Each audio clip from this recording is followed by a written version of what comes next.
Hi, my name is Andre Cohen, and I want to spend a little time talking about culture and talking a little bit about context. So, all those of us who live in the United States live in the American culture.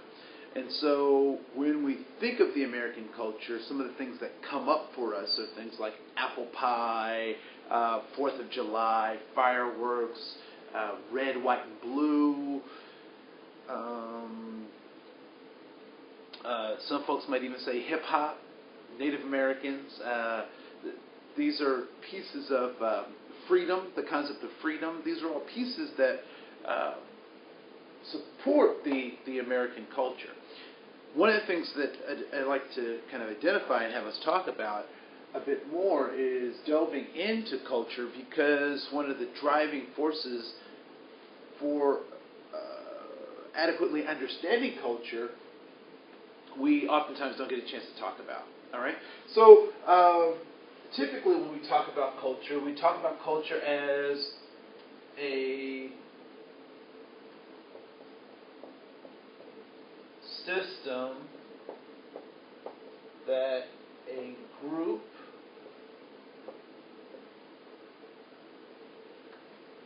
of people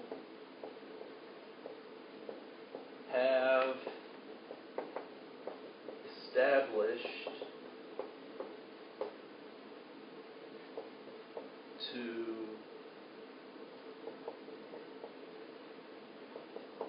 educate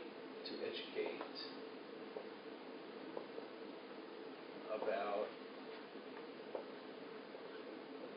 successes, right? So a group of system, and we can talk about that culture or that group of system, that system that groups make. We can talk about that in basic two terms, right? So there are the artifacts,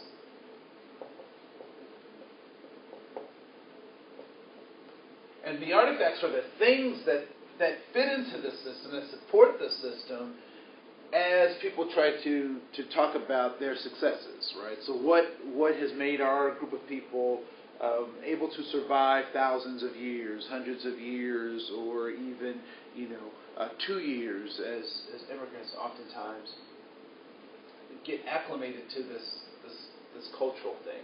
So there are the artifacts of culture, and then there are the things that we call the values of culture, and they also are a part of the system, right?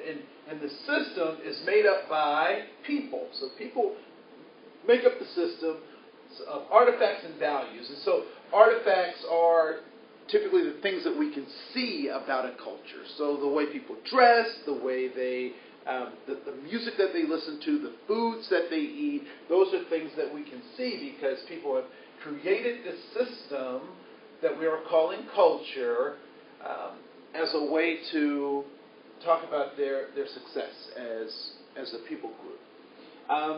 What we also recognize is that the values are physically manifested through the artifacts.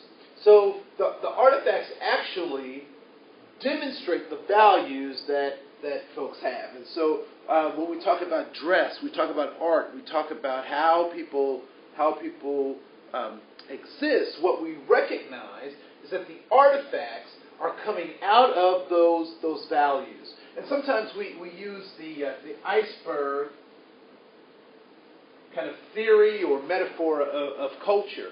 And so these are the artifacts, the things that you can see.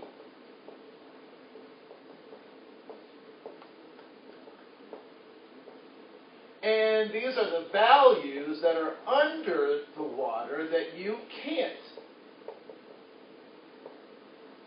see. And I'm going to put can't see in as a caveat, because they're certainly things, these artifacts are things that you can see. These values are the things that you can't see. And I'll say that you can't necessarily see values unless you're a part of that culture, you've been invited into that culture, that's a part of what you what you've been acclimated to that group of people or to that that concept of culture.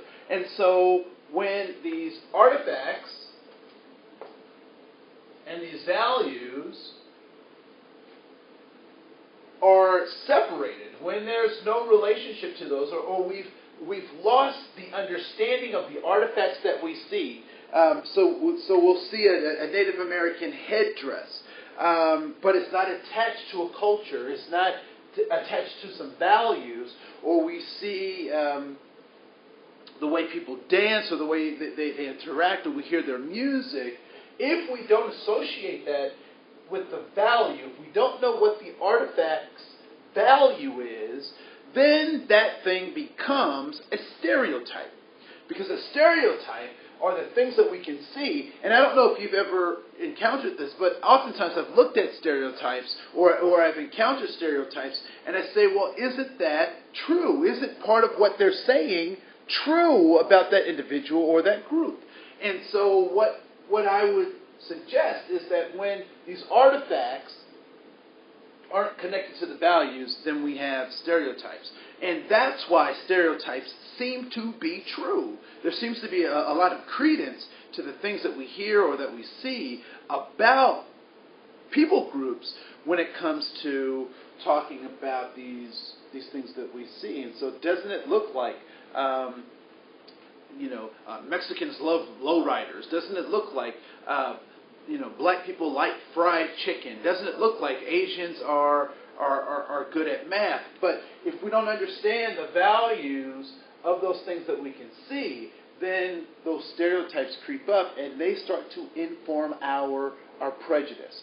And when those stereotypes get compounded on our bias, then we get this prejudice thing. But we'll talk more about that later. So we have our artifacts and we have our values that are the primary way that we look at, or that we can look at, that culture.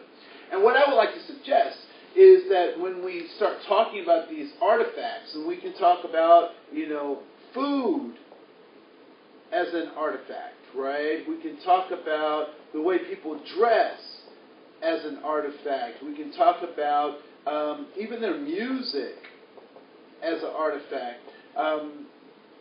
Some of the stuff that we start to realize is that all of these artifacts just don't come out of thin air. People are trying to use those, again, the system, to pass on their successes, and usually we use that, we pass that on through rites and rituals, rites of passage, rituals, stories, either oral or through pictures, that art, and I'll put art up here as well, that all forms of art are demonstrating our successes as a human being.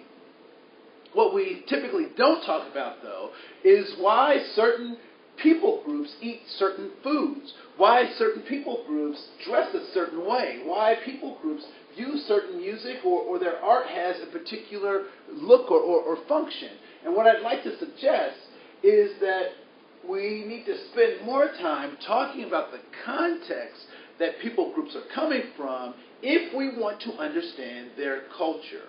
And so when we start talking about context, we're talking about the ideas or the concepts of time, space, and place. So when I talk about time being contextual or a context for a culture, there are certainly things that were acceptable in years past that are currently not acceptable now. For example, referring to Brazil nuts by another name. Some of you know what I'm talking about, some of you don't, and if you don't know, you better ask somebody. And so at that particular time, it was acceptable to use that derogatory term to talk about Brazil nuts. But as time has changed, the context also has changed, and the culture is adapting. It keeps adapting to the context. Culture constantly is striving to adapt to the changing context. All right? when I talk about space, I'm also referring to culture, and so people groups adapt to the amount of space that they have to do a thing.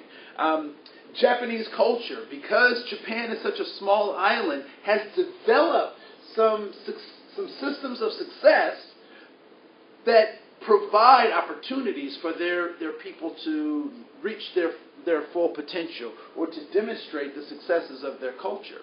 And so part of the space is, because Japan is such a small island and it has such a large populace, they've adapted the way that they interact with space in a very particular way. And so feng shui could be considered a part of that. Very minimalist art. Because the spatial constraints of where they are, they've developed a particular culture to support that particular space.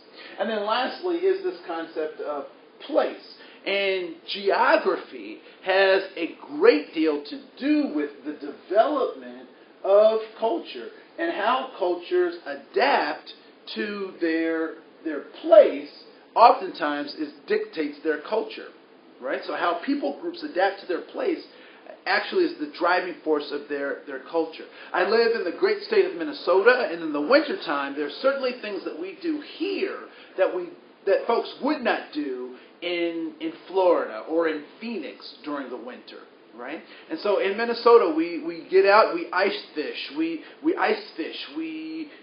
cut holes in the ice, and we jump in, and that activity is called a polar bear. Right, we cross-country ski, and so there's a whole culture around the place. However, I know that there are folks in other parts of the world. At Christmas time, people can go surfing. In the winter, they can go surfing. They can do all sorts of different kinds of things because of the place that they are or the place that they come from. And so when we start talking about cultures and we talk about people groups, it's important to recognize, when did people come to the United States, right? When did they come to the United States? What was their space like in their home country, and what is their space like now? In my home country, I may have shared a house or a living dwelling with four generations of folks. There may be 4 or 5 people in my room as the norm where I come from, and so that I'm going to bring those successes with me wherever I go. And lastly, did I come from a warm climate or cold climate? What is that? What does the geography dictate that people need to do to be successful? And so, too often when we talk about culture or when we talk about cultural competence, what we don't get a chance to talk about is the context. And I believe that culture plus context allows us to get a really good sense of where people are coming from and how we can be successful as helpers.